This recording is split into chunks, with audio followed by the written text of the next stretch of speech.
একটা বোতাম শুধু চাপ দিলেই প্যারাশুটটা খুলে যেত, জীবনটা হয়তো বেঁচে যেত, ফিরতে পারতেন পরিবারের কাছে। কিন্তু ফ্লাইট লেফটেন্যান্ট তৌকির তা করেনি, কারণ তিনি শুধু নিজের প্রাণ নিয়ে ভাবেননি, ভেবেছিলেন নিচে থাকা মানুষদের কথা। বিমানের ইমার্জেন্সি সিস্টেম সক্রিয় থাকলেও তিনি সিট ত্যাগ করেনি।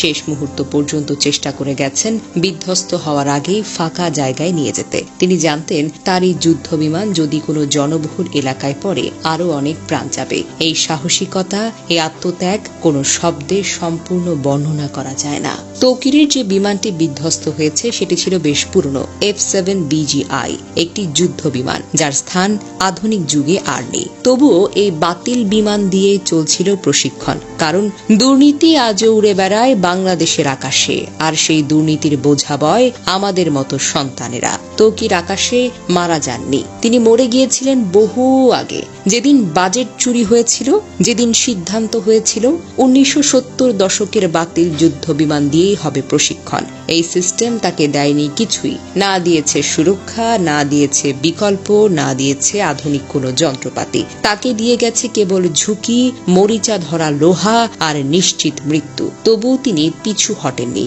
দেশ, দায়িত্ব আর মানুষ, এসবের কাছে নিজের প্রাণকেও তুচ্ছ মনে করেছিলেন। উত্তরার আকাশে ফ্লাইট লেফটেন্যান্ট তৌকির একা মারা যাননি। এই ভয়াবহ দুর্ঘটনায় আরো অনেক প্রাণ ঝরে গেছে। আমরা গভীরভাবে শোকাহত। শহীদ তৌকির সহ সকল নিহতের আত্মার মাগফিরাত আমরা কামনা করি। আহতদের জন্য দোয়া করি, আল্লাহ যেন তাদের দ্রুত আরোগ্য দান করেন। আমাদের একটাই প্রার্থনা, আর যেন কোনো তরুণ তৌকিরকে একটা মরিচে ধরা যুদ্ধ বিমানের সঙ্গে জীবন বিসর্জন দিতে না হয়।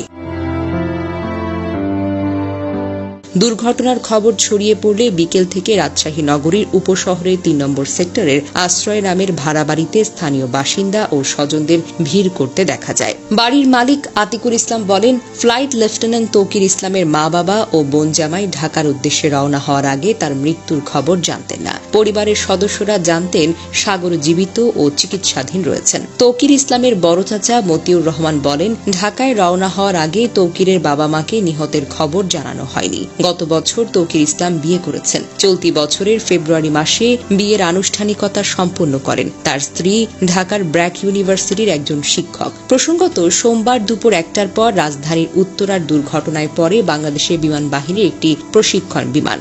বিমানটি উত্তরার মাইলস্টোন স্কুল অ্যান্ড কলেজের একটি ভবনে গিয়ে পড়ে যায় এবং বিধ্বস্ত হয়। সঙ্গে সঙ্গে বিমান ও স্কুল ভবনটিতে আগুন ধরে যায়। যে ভবনে এটি বিধ্বস্ত হয় সেখানে বহু স্কুল পর্যায়ের শিক্ষার্থী ছিল, যাদের বেশিরভাগই হতাহত হয়েছে।